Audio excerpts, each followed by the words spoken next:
আসলে রাসূল সাল্লাল্লাহু আলাইহি ওয়াসাল্লামের মধ্যে রয়েছে।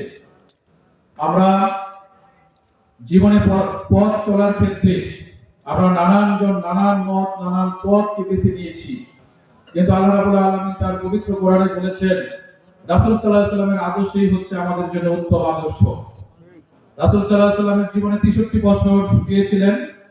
তার 63 বছরে কখনো রাসূল সাল্লাল্লাহু আলাইহি ওয়াসাল্লাম যুদ্ধের সেনাপতির দায়িত্ব পালন করেছেন, কখনো মসজিদের মিম্বরে দাঁড়িয়ে তিনি ইমামতির দায়িত্ব পালন করেছেন, কখনো রাসূল সাল্লাল্লাহু আলাইহি ওয়াসাল্লাম দেশ পরিচালনার জন্য তিনি প্রধানমন্ত্রীর দায়িত্ব পালন করেছেন। ঠিক আমরা এই বাংলাদেশ, আমাদের সুন্দর একটি বাংলাদেশ আমরা পেয়েছি।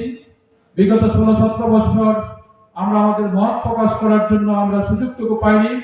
এজন্য 24 সালের আগস্টের পর যে পট পরিবর্তন হয়েছে, মানুষ এখন ইসলাম, দেশ, স্বাধীনতাকে নিয়ে চিন্তা করা শুরু করে দিয়েছে।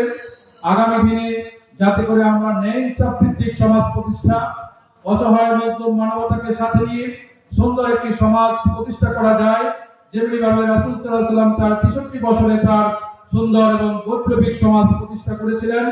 আমরা যে কোরআনের তাফসীর শুনব, সেই কোরআন আমাদেরকে এটাই বলে। কোরআন আমাদেরকে বলে ন্যায় এবং ইনসাফ ভিত্তিক সমাজ প্রতিষ্ঠা করার জন্য। কোরআন আমাদেরকে এটাই বলে সমাজে কোনো চাঁদাবাজি, সন্ত্রাস, রাহাজানি, মাস্তানি এগুলো চলবে না, টেন্ডারবাজি চলবে না।